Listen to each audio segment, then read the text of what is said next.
پھر یہ بھی یاد رکھیے کہ اللہ سبحانہ وتعالیٰ کی ایک حکمت ہے، مصلحت ہے کوئی، کہ اس طرح کے الٹے لکھے ہوئے کلام یا شیطانی قسم کے منتر وغیرہ جو ہیں وہ انسان پر اثر انداز ہوتے اللہ کے اذن سے ہی ہیں، لیکن ایسی چیزوں سے بھی نقصان ہوتے ہیں، یعنی جادو برحق ہے۔ حضرت عائشہ کہتی ہیں کہ نبی صلی اللہ علیہ وسلم پر جادو کیا گیا تھا اور اس کا اثر یہ ہوا کہ آپ خیال فرماتے کہ فلاں کام کر چکے ہیں حالانکہ وہ آپ نے کیا نہیں ہوتا تھا، تو کچھ عرصہ آپ اس اثر میں رہے۔ حضرت عائشہ رضی اللہ عنہا پر بھی جادو ہوا تھا۔ امرہ ان کی شاگرد ہے، وہ کہتی ہیں کہ ایک مرتبہ عائشہ رضی اللہ عنہا بیمار ہو گئی اور ان کی بیماری کا دورانیہ بہت زیادہ لمبا ہو گیا۔ اسی دوران مدینہ میں ایک طبیب آیا، عائشہ رضی اللہ عنہا کے بھتیجے اس کے پاس گئے اور ان سے حضرت عائشہ کی بیماری کے بارے میں پوچھا۔ اس نے کہا کہ تم جس عورت کی یہ کیفیت بتا رہے ہو اس عورت پر تو جادو کیا گیا ہے، اور اس پر اس کی باندھی یعنی لونڈی نے جادو کیا، یعنی حضرت عائشہ کی جو سرونٹ تھی اس نے جادو کیا تھا۔ جب تحقیق کی گئی، انویسٹیگیشن کی گئی، تو اس لڑکی نے اقرار کر لیا کہ ہاں میں نے کیا ہے۔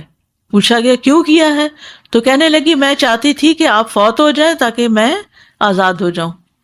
تو بعض اوقات اس طرح کے بھی ناسمجھ لوگ ہوتے ہیں نا،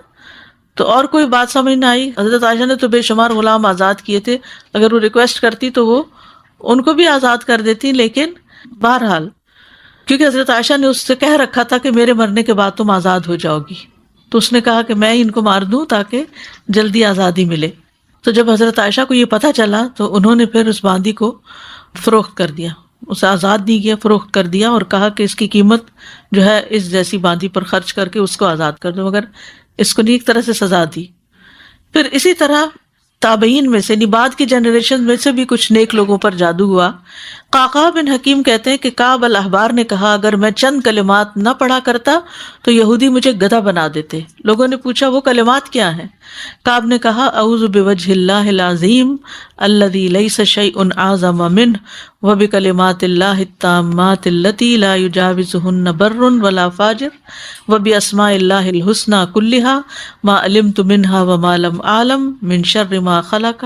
وبرأ وزرع۔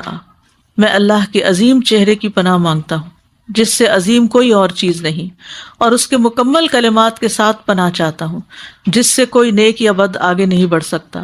اور اس اللہ کے تمام اسماء حسنہ کے ساتھ پناہ چاہتا ہوں جن کو میں جانتا ہوں اور جن کو میں نہیں جانتا، اس چیز کے شر سے جس کو اس نے بنایا، پیدا کیا اور پھیلا دیا۔ تو یہ دعا جو تھی وہ پڑھتے رہتے تھے،